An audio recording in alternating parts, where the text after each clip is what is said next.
Good evening बच्चों, आपका मेरे चैनल अमृत मंथन में हार्दिक स्वागत है।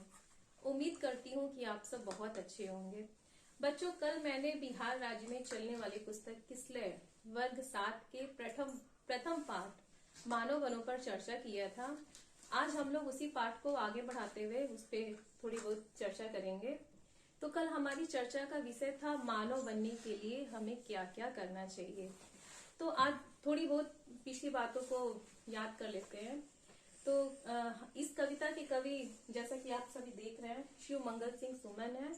कवि के अनुसार हमें मानव बनने के लिए ना ही किसी के ऊपर आश्रित रहना चाहिए, ना ही किसी के आगे हाथ फैलाना चाहिए और ना ही कभी आंसू बहाना चाहिए। लेकिन बच्चों, इन सभी बातों के अलावा भी हमें बहुत सारी बातें ध्यान में रखनी होंगी। ये जरूरी नहीं है कि जो चीजें किताब में दी गई हैं हमें केवल उन्हीं चीजों पर अमल करना है। उसके अलावा भी हमारे सामाजिक जीवन में बहुत सारी ऐसी बातें हैं जिन पर हमें ध्यान देना चाहिए। मेरे कहने का तात्पर्य यह है कि जैसे हम सभी को अपने बड़ों का मान सम्मान करना चाहिए, उन्हें आदर देना चाहिए, कभी छोटों के साथ बुरा व्यवहार नहीं करना चाहिए, जरूरतमंद की मदद करनी चाहिए। ऐसी बहुत सारी बातें हैं जिन पर हमें मानव बनने के लिए ध्यान देना होगा। चलिए बच्चों, अब हम आते हैं अपनी कविता पर। कवि अपनी बात को आगे करते हुए कहता है, उफ हाय कर देना कहीं, शोभा तुम्हें देता नहीं, इन आंसुओं से सींच कर दो विश्व का कड़कड़ हरा, मानव बनो मानव जरा। कवि अपनी बात को आगे करते हुए कहता है कि हे मानव, तुम्हें हार मान लेना शोभा नहीं देता है। तुम्हें कभी भी अपनी परिस्थितियों से हार नहीं माननी चाहिए और ना ही तुम्हें अपनी परेशानियों में आंसू बहाना चाहिए।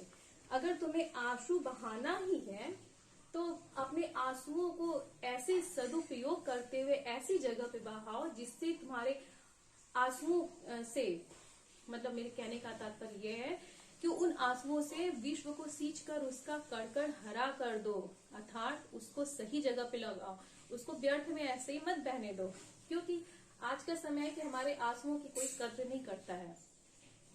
चलिए हम आगे बढ़ते हैं।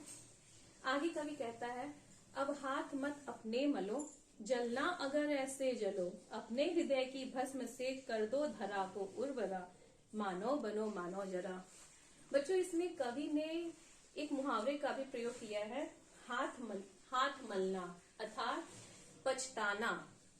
तो कवि कहता है कि कभी अपने हाथ मत मलो, अर्थात अपने बीते हुए कल पे पछतावा मत करो।